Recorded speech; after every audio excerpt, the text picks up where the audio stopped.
چاند کا چاندنی بکھیرنا، آسمان پر ستاروں کا ٹمٹمانا، اس کائنات کے اندر ہواؤں کا چلنا، آندھیوں اور طوفانوں کا برپا ہونا، دریاؤں کا بہنا، سمندر کا ٹھاٹھے مارنا، بلکہ چرند اور پرند ان کا چہچہانا اور درندوں کا دھاڑنا، بلکہ اس کائنات میں جتنے بھی جمادات، نباتات ہیں اور انسان، اس کی تخلیق، اس کی پیدائش، اس کا اس دنیا میں آنا، اس کا کھانا اور پینا، اس کا رزق اور روزی، اس کا چلنا پھرنا، اٹھنا بیٹھنا، جاگنا سونا، اس کا ایک ایک سانس کا لینا اور پھر اس دنیا سے اس کا رخصت ہو جانا، یہ اسی قانون الہی کے تحت ہے۔ اور وہ قانون الہی جس کے بارے میں اللہ رب العالمین خود قرآن مجید فرقان حمید میں ارشاد فرماتا ہے، اِنَّا كُلَّ شَيْءٍ خَلَقْنَاهُ بِقَدَرٍ، اس کائنات کی جو بھی چیز ہے، جو بھی اس کائنات میں چیز موجود ہے، اس کا معرض وجود میں آنا، اللہ تبارک و تعالی نے ان سب کی ایک تقدیر اور ان سب کا ایک اندازہ لگا رکھا ہے۔ اسی طرح دوسرے مقام پہ اللہ رب العالمین فرماتے ہیں، ما اصاب من مصیبت فی الارض ولا فی انفسکم الا فی کتاب من قبل ان نبرأها ان ذلک علی اللہ یسیر۔ اس کائنات میں جو چیز بھی وقوع پذیر ہوتی ہے، ایک ذرے سے لے کر ایک انتہائی حقیر چیز سے لے کر بڑی سے بڑی چیز، اس کے وقوع ہونے سے پہلے بھی اللہ رب العالمین کو اس کا علم ہے، اللہ تعالیٰ کے پاس وہ لکھا ہوا موجود ہے۔ دوستو اور بھائیوں، یہ وہ قانون ہے کہ جس کے بارے میں میرے اور آپ کے آقا علیہ السلام نے فرمایا، یہ قانون اللہ تعالیٰ نے اس وقت بنا دیا تھا جب ابھی اللہ تعالیٰ نے کسی مخلوق کو پیدا نہیں کیا تھا، بلکہ ہر مخلوق کے پیدائش سے 50,000 سال پہلے اللہ تعالیٰ نے اس قانون کو بنا دیا تھا۔ جیسے مسلم کی روایت ہے، میرے اور آپ کے آقا علیہ السلام نے فرمایا، ان اللہ سبحانہ وتعالی قد كتب مقادیر الخلائق قبل ان يخلق السماوات والارض ب50,000 سنہ۔ اللہ رب العالمین نے ہر چیز کو پیدا کرنے سے 50,000 سال پہلے ہی اللہ تعالیٰ نے تمام مخلوقات کی تقدیر لکھ رکھی تھی۔ اسی طرح دوسرے مقام پر میرے آقا علیہ السلام نے فرمایا، ان اول ما خلق اللہ القلم، اللہ تعالیٰ نے سب سے پہلے جس چیز کو پیدا کیا وہ قلم تھا۔ اللہ تعالیٰ نے اس قلم کو بنایا، فرمایا قال له اکتب، اللہ نے اس کو پیدا کرنے کے بعد کہا تیری فطرت میں نے بنا دی کہ لکھنا ہے تو لکھو۔ قال رب ما اکتب، اس نے اللہ سے پوچھا ہے اللہ میں کیا لکھوں؟ تو اللہ رب العالمین نے فرمایا اکتب مقادیر کل شیء حتی تقوم الساعہ، کہا ہر چیز کی تقدیر لکھ دو، قیامت تک آنے والی ہر چیز کی تقدیر کو لکھ دیا گیا۔ دوستو اور بھائیوں، یہ قانون قدرت ہے، اور اس پر ایمان لانے والا وہ کتنا خوش نصیب ہے، وہ کتنا خوش بخت ہے جو اس پر ایمان لاتا ہے، اور اس کی زندگی کتنی پرسکون ہے، پر اطمینان ہے کہ اس کو بیان نہیں کیا جا سکتا۔ کیونکہ جس بندے کا اس قانون پر ایمان پختہ ہو گیا، اس پر یقین کامل بن گیا، تو یقین جانیے وہ بندہ اس کو اس کے ثمرات اور فوائد ایسے حاصل ہوتے ہیں کہ وہ بندہ مومن، وہ اللہ پر صحیح معنوں میں ایمان رکھنے والا بندہ مومن بن جاتا ہے۔ اس کے اندر توحید آ جاتی ہے، وہ بندہ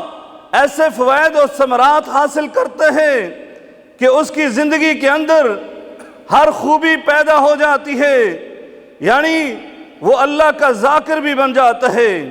وہ اللہ کا عابد بندہ بن جاتا ہے، وہ صابر بندہ بن جاتا ہے، وہ بندہ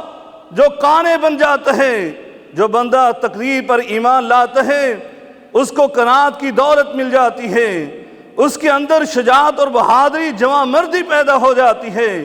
اس کے اندر زہد اور تقوی للہیت خشیت پیدا ہو جاتی ہے، اس کے اندر اثار اور قربانی کے جذبات پیدا ہو جاتے ہیں۔ دوستو اور بھائیوں، اسی طرح اس کے اندر حسد پیدا نہیں ہوتا، وہ کسی کے بارے میں بغض اور کینہ اور عداوت اور رقابت کے جذبات نہیں رکھتا، وہ بندہ کسی کو دھوکہ اور فراڈ نہیں کرتا جو بندہ تقدیر پر ایمان لے آتا ہے۔ میں تو اختصار کے ساتھ کہتا ہوں، کائنات کی جو خوبی ہے وہ خوبی اس بندے کے اندر پیدا ہو جاتی ہے، اور جو سلبیات ہیں، جو نقائص اور عیوب ہیں،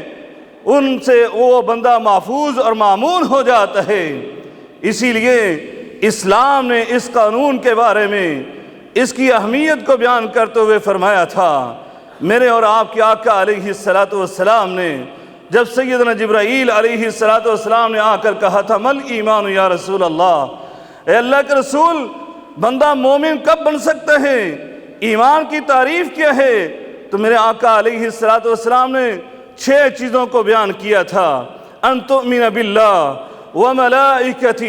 وکتبہ ورسلہ والیوم الآخر، اور پھر آخر میں ایک انتہائی اہم قانون، اسی قانون کو بیان کیا،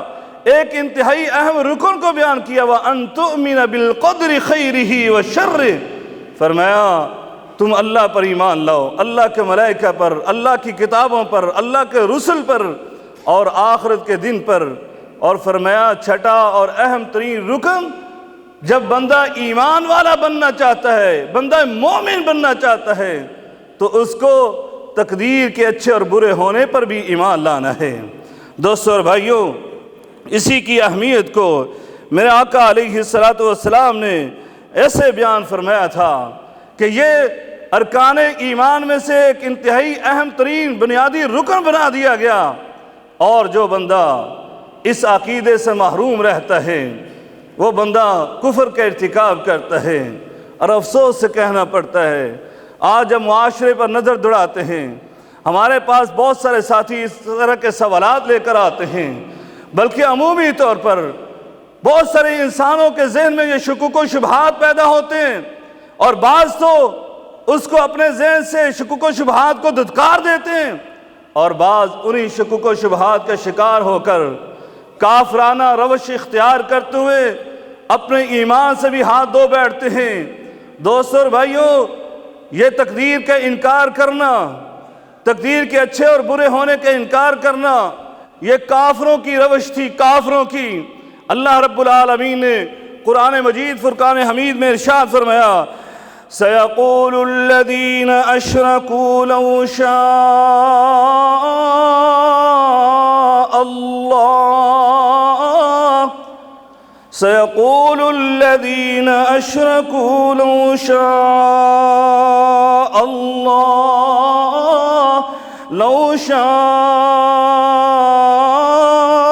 اللَّهُ مَا أَشْرَكْنَا وَلَا آبَاؤُنَا وَلَا حَرَّمْنَا مِن شَيْءٍ كَذَلِكَ كَذَّبَ الَّذِينَ مِن قَبْلِهِمْ حَتَّى ذَاقُوا بَأْسَنَا قُلْ هَلْ عِندَكُم مِّنْ عِلْمٍ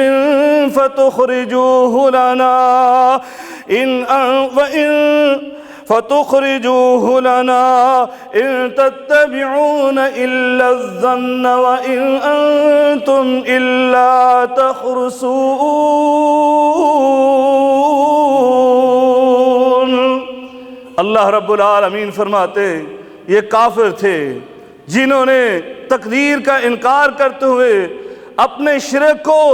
ثابت کرنے کے لیے یہ کہا تھا لو شاء اللہ، اگر اللہ چاہتا ما اشرکنا ولا آباؤنا، کہا ہم بھی شرک نہ کرتے جیسے آج بھی بہت سارے لوگ کہتے ہیں۔ اگر میں یہ غلطی کر رہا ہوں، یہ میرے اللہ نے میری تقدیر میں لکھ دیا، اگر اللہ تقدیر میں نہ لکھتا تو میں یہ غلطی نہ کرتا۔ آج میں یہ نیکی کیوں نہیں کر رہا؟ اس لیے کہ میرے مولا نے میری قسمت میں یہ لکھ دیا ہے کہ میں مسجد میں نہ جاؤں، میں قرآن کی تلاوت نہ کروں، میں صدقہ و خیرات نہ کروں، میں یہ نیکی کا کام نہ کروں، یہ میرے اللہ نے لکھ دیا۔ کہا یہ تو کافروں کی روش تھی، انہوں نے یہ کہا تھا، اگر اللہ ہمارے بارے میں یہ فیصلہ کر لیتا تو ہم شرک نہ کرتے، ہمارے آباء و اجداد شرک نہ کرتے۔ وَلَا حَرَّمْنَا مِن شَيْءٍ، ہم حلال چیزوں کو حرام نہ کرتے۔ یہ اگر اللہ ہمارے بارے میں یہ نہ لکھتا، یہ فیصلہ نہ کرتا تو ہم ایسے نہ ہوتے۔ دوستو اور بھائیو، اللہ تعالیٰ فرماتے اسی طرح انہوں نے میری توحید سے بھی اور نبیوں کی رسالت سے بھی انکار کیا، اس تقدیر کو بہانہ بنا کر اس پر انکار کرتے ہوئے۔ یہ کافروں کی روش ہے، بلکہ میں قرآن پڑھ رہا تھا، یہ کافروں سے بڑھ کر یہ تو شیطانی روش ہے۔ شیطان نے بھی کہا تھا قال رب بما اغویتنی، اے میرے اللہ تو نے مجھے کیوں گمراہ کر دیا؟ میں تو تیری عبادت کیا کرتا تھا، تو نے مجھے گمراہ کیا ہے۔ یہ کافر اور شیطان کی روش ہے۔ دوستو اور بھائیو، یہ ایمانی روش نہیں ہے۔ ایمان تو یہ ہے کہ میرے آقا علیہ السلام نے فرمایا تھا لا یؤمن عبد حتی یؤمن بالقدر خیرہ و شرہ، بندہ مومن اس وقت تک ہو ہی نہیں سکتا۔ حدیث پر غور کیجئے، میرے آقا نے فرمایا لا یؤمن عبد حتی یؤمن بالقدر خیرہ و شرہ، بندہ اللہ پر ایمان لاتا ہے، اس کے ملائکہ پر ایمان بھی لے آتا ہے، اس کی کتابوں پر بھی ایمان لے آتا ہے، اس کے رسل پر بھی ایمان لے آتا ہے، اور قیامت پر بھی ایمان لے آتا ہے، لیکن تقدیر کو جھٹلا دیتا ہے، تقدیر کا انکار کر بیٹھتا ہے، تو میرے آقا علیہ السلام کی اس حدیث کی روشنی میں وہ بندہ مومن نہیں رہتا۔ یعنی ارکان ایمان میں سے 5 ارکان پر ایمان رکھنے والا لیکن 6 رکن کا انکار کر رہا ہے۔ میرے آقا نے فرمایا لا یؤمن عبد حتی یؤمن بالقدر خیرہ و شرہ، وہ بندہ اس وقت تک مومن ہو ہی نہیں سکتا جب تک وہ تقدیر پر ایمان نہیں رکھتا۔ دوستو اور بھائیو، اسی لیے میرے آقا علیہ السلام نے یہ عقیدہ پختہ کرنے کے لیے اپنے صحابہ اکرام کی تربیت کی۔ اسی طرح سیدنا ابو درداء رضی اللہ تعالی عنہ کو فرمایا لا يدخل الجنہ، جنت میں 3 بدبخت آدمی داخل نہیں ہو سکتے۔ لا يدخل الجنہ، جنت میں یہ بندہ داخل نہیں ہو سکتا۔ فرمایا سب سے پہلا بندہ عاق۔ دوستو اور بھائیو توجہ کیجئے گا، جو بندہ اپنے والدین کا نافرمان ہے، والدین کی عزت و تکریم نہیں کرتا، ان کا ادب و احترام نہیں کرتا، ان کے حقوق کو پورے نہیں کرتا، میرے آقا نے فرمایا لا يدخل الجنہ، یہ بندہ جنت میں داخل نہیں ہوگا۔ اس لیے اپنے والدین کا خیال کیجئے۔ فرمایا وَلَا مُدْمِنُ خَمْرُ، فرمایا اور شراب میں دت رہنے والا، شراب کی عادت ڈالنے والا، یہ شرابی انسان کبھی اللہ کی جنت میں داخل نہیں ہوگا۔ اور پھر میرے آقا علیہ السلام نے فرمایا وَلَا مُكَذِّبٌ بِالْقَدْرِ، اور جو تقدیر کو جھٹلانے والا ہے وہ بندہ بھی جنت میں داخل نہیں ہوگا۔ اس لیے بھائیوں، یہ تقدیر بڑا اہم مسئلہ ہے۔ میرے آقا نے اپنی امت کے چھوٹے بڑے سب کو بار بار یہ تلقین فرمائی۔ آپ کے چچیرے بھائی ابھی بچے تھے، آپ نے ان کو تقدیر کا مسئلہ سمجھایا۔ سیدنا عبداللہ ابن عباس رضی اللہ تعالی عنہ، آپ نے ان کو فرمایا یا عبداللہ، اے ابن عباس، اے عبداللہ کے عباس کے بیٹے سن لو، وَعَلَمْ، خوب اچھی طرح جان لو، ان الامت لو اجتمعت على ان ينفعوك بشيء لم ينفعوك بشيء الا وقد كتبه الله لك، فرمایا ساری کائنات مل کر تجھے فائدہ پہنچانے پہ آئے، ایک ذرہ بھر تمہیں فائدہ نہیں پہنچا سکتے، ہاں صرف وہ فائدہ پہنچے گا جو اللہ نے تیری قسمت میں لکھ دیا۔ فرمایا اسی طرح وَلَوِ اجْتَمَعُوا عَلَىٰ أَن يَضُرُّوكَ بِشَيْءٍ لَمْ يَضُرُّوكَ بِشَيْءٍ إِلَّا وَقَدْ كَتَبَهُ اللَّهُ عَلَيْكَ،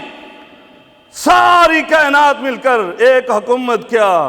دوستو اور بھائیوں، بر صغیر کے رہنے والوں،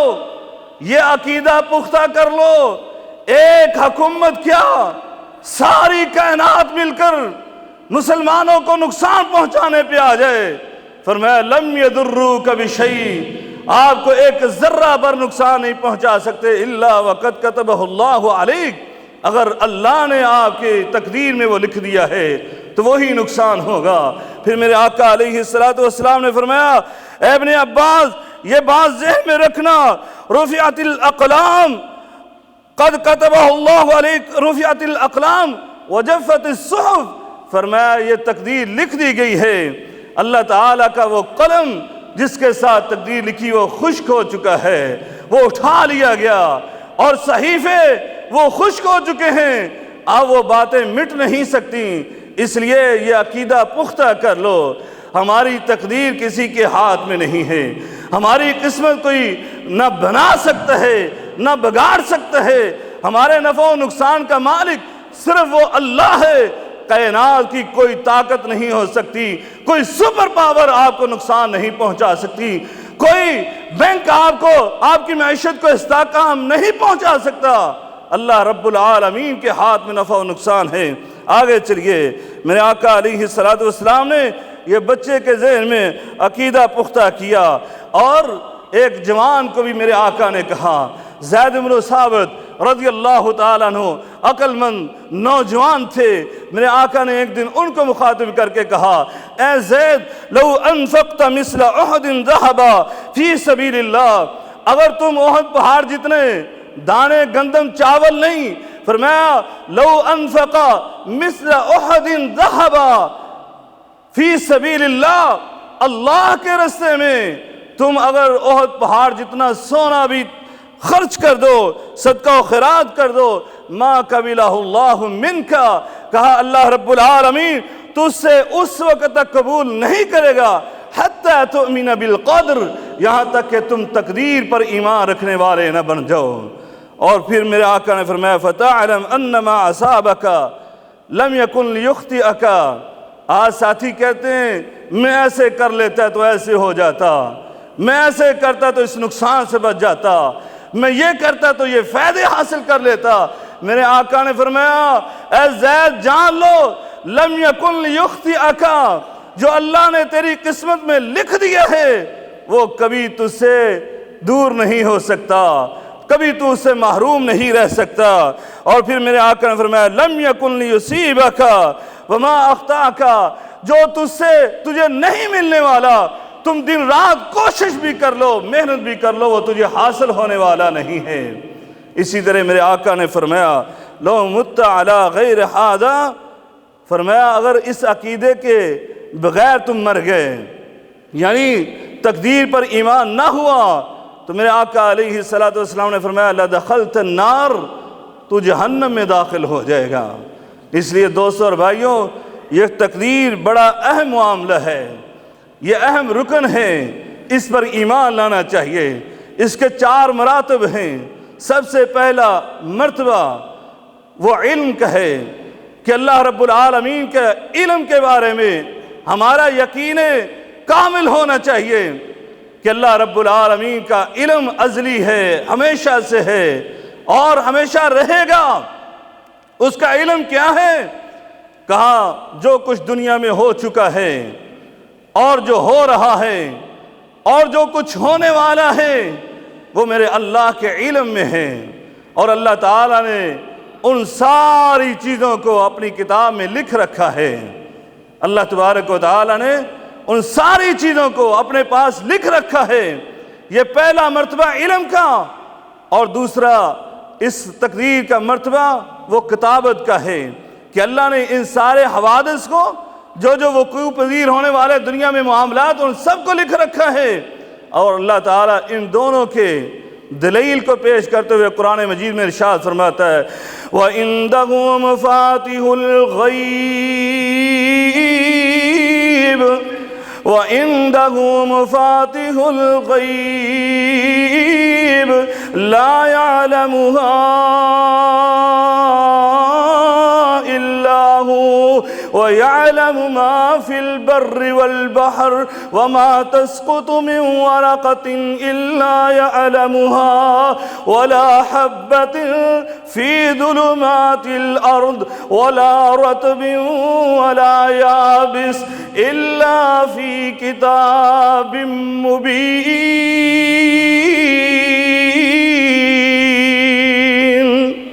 غیب کی کنجیاں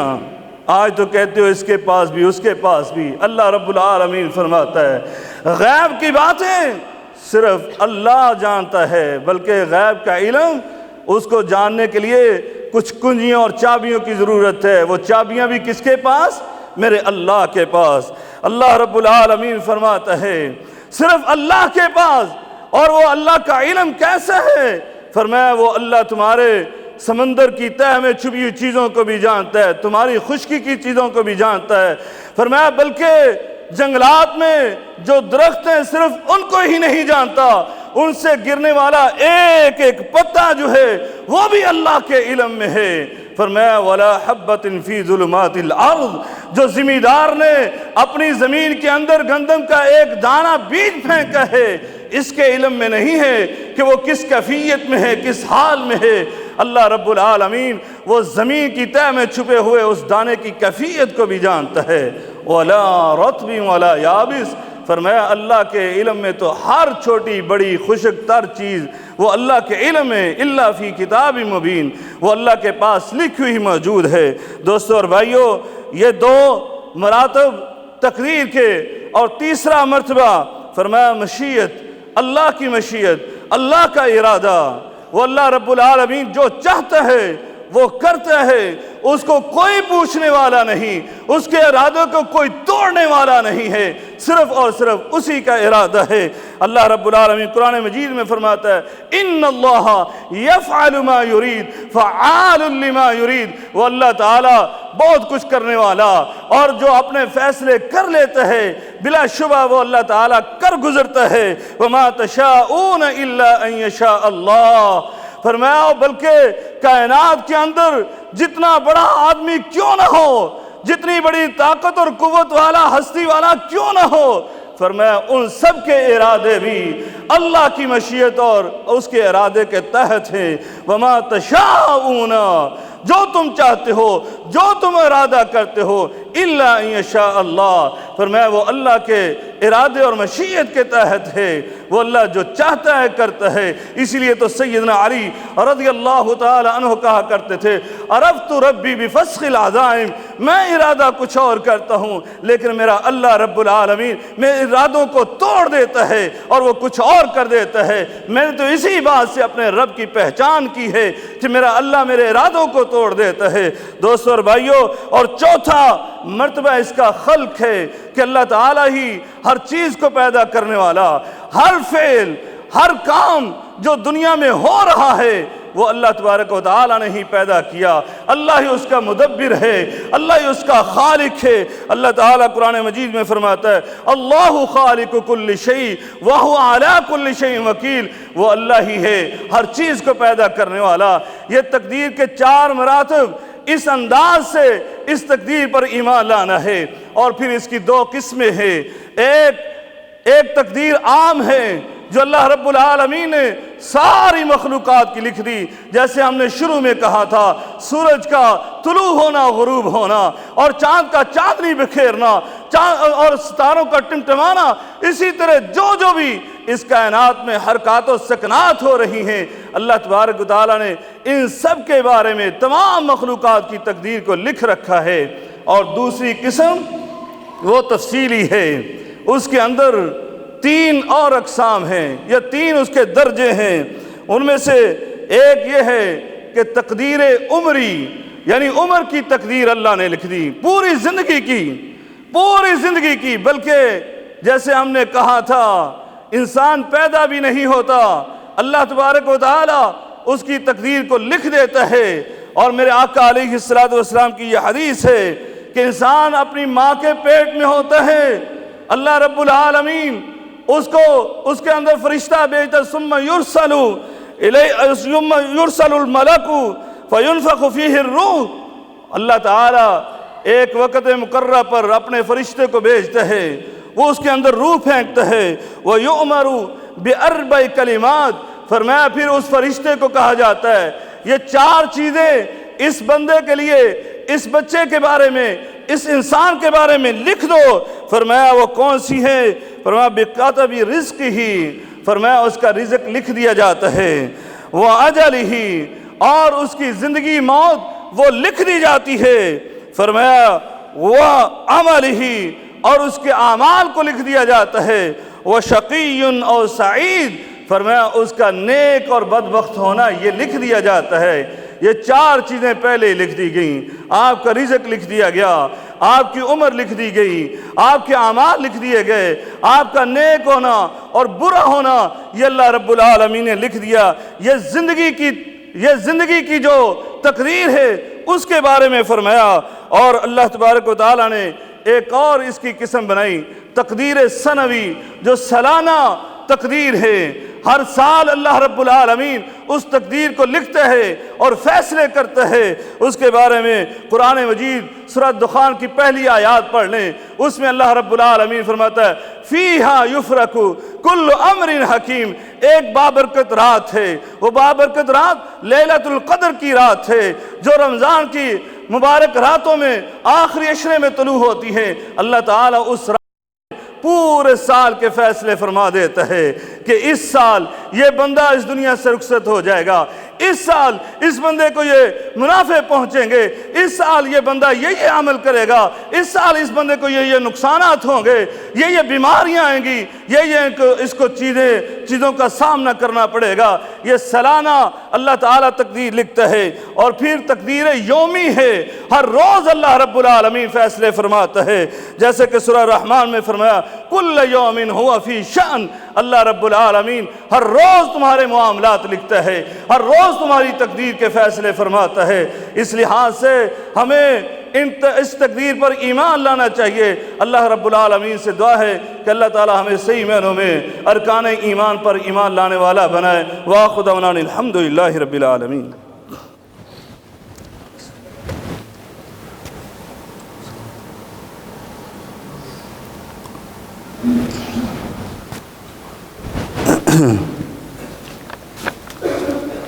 الحمد لله نحمده ونستعينه ونستغفره ونعوذ بالله من شرور أنفسنا ومن سيئات أعمالنا، من يهده الله فلا مضل له ومن يضلله فلا هادي له، وأشهد أن لا إله إلا الله وحده لا شريك له، وأشهد أن محمدا عبده ورسوله۔ دوست اور بھائیو، یہ تقدیر کا معاملہ جو ہے یہ جتنا اہم ہے اتنا ہی آپ کے علم میں ہے کہ اس کے بارے میں انسان کو شیطانی وسوسات آتے ہیں۔ اس لیے میرے آقا علیہ الصلوۃ والسلام نے 3 چیزوں کے بارے میں منع کیا تھا کہ یہ 3 چیزیں جو ہیں ان کے بارے میں زیادہ گفتگو نہ کیا کرو۔ اس میں سے تیسری چیز یہی تھی کہ تقدیر کے معاملہ جب ہو جائے، یہ شک و شبہات پیدا ہوں تو نہ اس کے بارے میں زیادہ کلام کرو اور نہ ہی زیادہ اس کے بارے میں سوچ بچار کرو، کیونکہ آپ اس کے مکلف نہیں ہیں، یہ اللہ کا معاملہ ہے، یہ اللہ تعالیٰ کا کام ہے، یہ اس کا قانون ہے۔ وہ اللہ تبارک و تعالیٰ اس قانون کے بارے میں وہ بات کرے، وہ جانے، جیسے ہم نے بتا دیا وہ آپ کی تقدیر عمری لکھتا ہے، وہ تقدیر سنوی لکھتا ہے، وہ روزانہ کی تقدیر آپ کی لکھتا ہے، یہ اس کے فیصلے ہیں، یہ اللہ پر چھوڑیں، یہ ہمارا فیصلہ نہیں ہے، نہ ہی ہمیں اس میں کوئی عمل دخل ہے۔ ہمارا کام کیا ہے؟ اللہ تبارک و تعالیٰ نے ہمیں کس چیز کا پابند کیا ہے؟ وہ اللہ تعالیٰ نے قرآن مجید میں فرمایا ہے کہ میں نے تمہیں اس چیز کا پابند کیا ہے، اور وہ کیا ہے؟ وَمَا خَلَقْتُ الْجِنَّ وَالْإِنسَ إِلَّا لِيَعْبُدُونَ، ہمیں اللہ نے اپنی عبادت کے لیے پیدا کیا ہے۔ اسی لیے دوسرے مقام پر اللہ تعالیٰ فرماتا ہے مَنْ جَاءَ بِالْحَسَنَةِ فَلَهُ خَيْرٌ مِّنْهَا وَهُمْ مِنْ فَضْلٍ يَوْمَئِذٍ آمِنُونَ، فرمایا کہ جو بندہ اچھے عمل کرتا ہے اللہ تبارک و تعالیٰ اس کو کل قیامت کے دن امن و امان عطا فرمائے گا۔ وَمَنْ جَاءَ بِالسَّيِّئَةِ فَكُبَّتْ وُجُوهُهُمْ فِي النَّارِ هَلْ تُجْزَوْنَ إِلَّا مَا كُنْتُمْ تَعْمَلُونَ، فرمایا جو برائیوں کے ساتھ آتا ہے، جو برائیوں کا ارتکاب کر کے آتا ہے، اللہ تعالیٰ اس کو منہ کے بل جہنم کا ایندھن بنا دے گا۔ اور پھر اللہ تعالیٰ نے آگے جو جملہ بیان کیا، یہ قانون ہے ہمارے لیے، وہ کیا ہے؟ وَلَا تُجْزَوْنَ إِلَّا مَا كُنْتُمْ تَعْمَلُونَ، تمہیں جو تم عمل کرتے ہو اسی کی جزا دی جائے گی۔ یہ ہم مکلف ہیں اس کے، ہم نے عمل کرنا ہے، ہمیں عمل کرنا چاہیے۔ اور اسی طرح سورہ یاسین کے اندر بھی فرمایا وَلَا تُجْزَوْنَ إِلَّا مَا كُنْتُمْ تَعْمَلُونَ،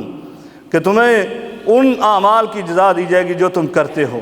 تو ہمیں عمل کرنے ہیں اور ہمیں اچھے عمل کرنے چاہیے، جیسے کہ اللہ تعالیٰ نے فرما دیا ہے کہ تمہیں تو اپنی عبادت کے لیے پیدا کیا تھا، ہمیں اچھے اعمال کر کے اللہ کی عبادت کر کے اللہ کو خوش کرنا چاہیے۔ ہاں یہ ضرور ہے کہ اللہ تبارک و تعالیٰ آپ کی تقدیر کے فیصلے آپ کے یعنی اعمال کے لحاظ سے بھی کرتا ہے۔ کیا اللہ تعالیٰ نے فرمایا نبی کریم صلی اللہ علیہ وسلم نے فرمایا لا يرد القضاء الا بالدعاء، دعا کے ساتھ تقدیر بدل جاتی ہے۔ جیسے کہ تقدیر مبرم ایک تو لکھ دی گئی، وہ بدلنے والی نہیں ہے، ایک تقدیر جو ہے وہ آپ کے اعمال پر ہے، یہ کام کرو گے تو یہ نتیجہ ملے گا، یہ کام کرو گے یہ تو نتیجہ ملے گا۔ تو اس لحاظ سے یہ مثالیں بڑی طویل ہو جائیں گی اگر دیں گے، ہمارے پاس وقت نہیں ہے۔ بس صرف یہ سمجھ لیں کہ ہم دعا کریں گے تو تقدیر بدل سکتی ہے۔ یہ اللہ تعالیٰ نے ایسا ہی لکھا ہے کہ یہ بندہ میرا دعا کرے گا اس کو شفا ملے گی، یہ مصیبت میں ہے دعا کرے گا اس کی مصیبت دور ہو جائے گی، یہ بندے کی ضرورت ہے یہ دعا کرے گا اس کی ضرورت پوری ہو جائے گی۔ تو یہ اللہ تبارک و تعالیٰ نے اس دعا کے اوپر لکھا ہوا ہے کہ اس کو رزلٹ اور نتیجہ عطا کیا جائے گا۔ تو لہٰذا ہمیں عمل کرنے ہیں۔ اللہ تبارک و تعالیٰ سے دعا ہے کہ اللہ تعالیٰ ہمیں صحیح معنوں میں عمل کرنے کی توفیق عطا فرمائے اور ہمیں اچھے عمل کرنے کی توفیق عطا فرمائے۔ یہ کچھ دعاؤں کے لیے کہا ہے، ایک ہمارے بھائی ہیں ان کی بانجی سخت بیمار ہے، نوید بھائی، ان کی بانجی کے لیے دعا کیجیے، اللہ تبارک و تعالیٰ اس کو صحت کاملہ عاجلہ عطا فرمائے۔ اس کے چھوٹے چھوٹے بچے ہیں اور وہ بہت سخت بیمار ہے، اس کے لیے دعا کیجیے، اللہ تعالیٰ اس کو صحت کاملہ عاجلہ عطا فرمائے۔ اسی طرح یہ بھائی نے دیا ہے کہ شبیر صاحب ہیں جو قضائے الہی سے وفات پا گئے، ان کے لیے دعا کیجیے، اللہ تبارک و تعالیٰ ان کی مغفرت فرمائے، اور جتنے بھی مسلمان بیمار ہیں ان کو صحت کاملہ عاجلہ عطا فرمائے، اور جتنے فوت ہو چکے ہیں اللہ تعالیٰ ان سب کے ساتھ معاملہ رحمت فرمائے۔ ان اللہ وملائکتہ یصلون علی النبی یا ایھا الذین آمنوا صلوا علیہ وسلموا تسلیما اللهم صل علی محمد وعلی آل محمد کما صلیت علی ابراہیم وعلی آل ابراہیم انک حمید مجید اللهم بارک علی محمد وعلی آل محمد کما بارکت علی ابراہیم وعلی آل ابراہیم انک حمید مجید اللهم انك عفو تحب العفو فاعف عنا اللهم اكفنا بحلالك عن حرامك واغننا بفضلك عمن سواك اللهم اعز الاسلام والمسلمين واذل الشرك والمشركين ودمر على اعداء الدين اللهم انصر اخواننا في فلسطين اللهم انصر اخواننا في كشمير فلسطين اللهم انصر اخواننا في كشمير اللهم انصر اخواننا في هندوستان اللهم انصر اخواننا في كل مكان يا حي يا قيوم برحمتك نستغيث اللهم اشف مرضانا ومرضى المسلمين اذهب الباس رب الناس واشف انت شافي لا شفاء الا شفاؤك شفاء الله يغادر السقما ربنا اغفر لنا ولاخواننا الذين سبقونا بالإيمان ولا تجعل في قلوبنا غلا للذين آمنوا ربنا إنك رؤوف رحيم ربنا آتنا في الدنيا حسنة وفي الآخرة حسنة وقنا عذاب النار ربنا تقبل منا إنك أنت السميع العليم وتب علينا إنك أنت التواب الرحيم وصلى الله تعالى على خير خلق محمد وعلى آله وصحبه أجمعين برحمتك يا أرحم الراحمين